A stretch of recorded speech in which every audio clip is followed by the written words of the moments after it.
Dude, old school isn't the right term for it, but like Yeah, old school war. old school war was badass. Mongol war. Yeah. If you could watch, I mean, watching the Mongols sack a city and kill 1 million people and stack their bodies on top of each other.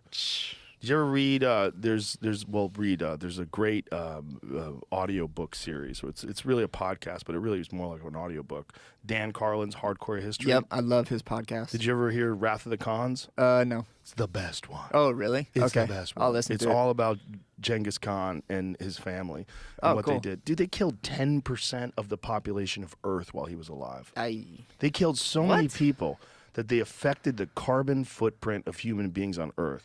When they do core samples of the Earth, there's like a considerable decrease in the carbon layer on Earth when Genghis Khan was alive because they killed so many people. Why would he do that? He was a bad man. What an asshole. Very bad man. Very bad man.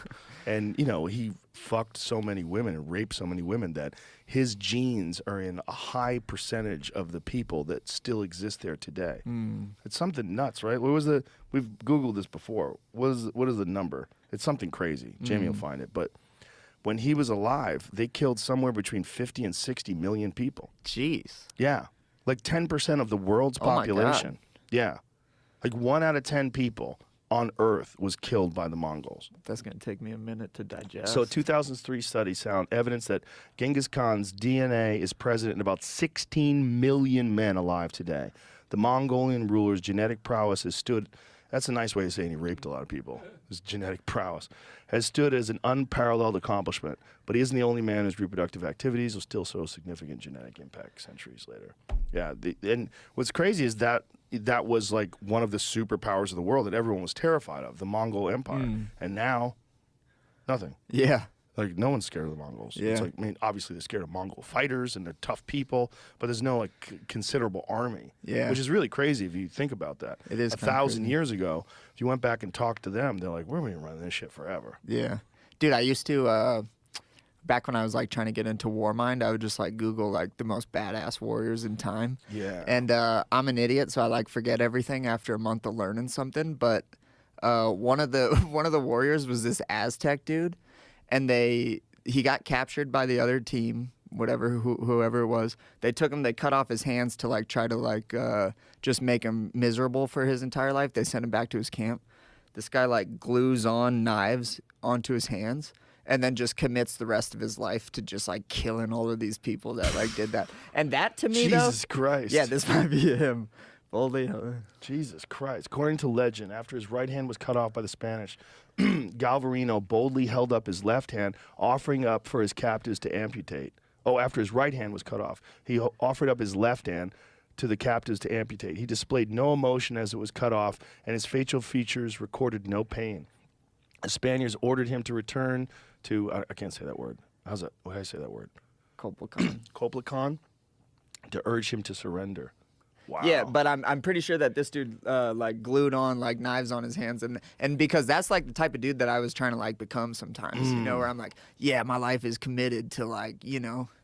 Look at that. Yeah, like that. That is wild. Imagine being that guy though, and just like having that amount of hatred inside of you to be like, you know what, we're gluing these on and we're going back. Jesus Christ. Yeah, that'd be crazy. I guess when you kind of, I sometimes think when you grow up in a society like that and like there's not a lot going on, you probably get pretty bored and like commit your life to weird stuff like that. Well, I bet he was committed to that the way you're committed to fighting.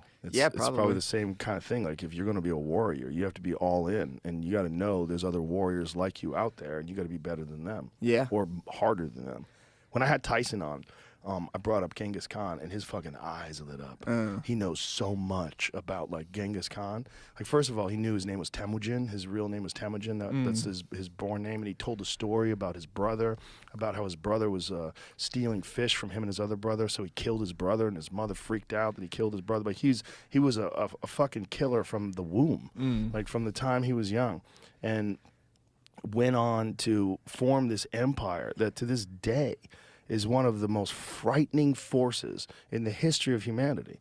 Like what they did, there was this guy who was The Shah of Charisma had sent an emissary to Jin, China, to go to see whether or not they should invade or conquer them, or what was going on there.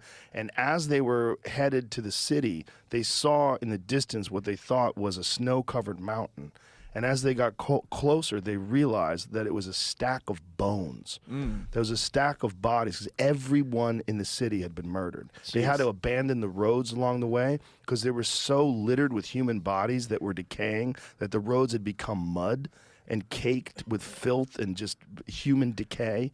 There was like decaying people had destroyed the roads. Dang. There was so much decay that the roads had become mud. Dang, that's a pretty sad time in history to Oh my probably God. be a part of. They would set up outside of cities, of walled cities, and just camp out until people ran out of food. Yeah. And then when they started killing people, they would put them on a catapult, light them on fire, and launch them onto the thatched roofs to start the buildings on fire. Yeah, we don't have it too bad now, I guess, huh? We have it pretty fucking easy. Yeah, we got it pretty good, Pretty man. fucking good. Yeah, I think about it. It's almost too good where I feel like the world's going to end pretty soon. Well, I think you probably are onto something historically because, that's that old thing that people always say, hard times create hard men. Hard men create easy times create soft men create hard times. We're at soft men create hard times. Yeah, there's a Dune quote. I just got done reading Dune, and it goes something along the lines of, like, men made machines to try to free themselves when really what happened is the men with machines just decided to enslave a bunch of people, where it's kind of like we're almost like making ourselves slaves to these machines. Or maybe even worse with AI. Oh, yeah, that's pretty scary, too. AI is like right about to pop, and people are just sitting.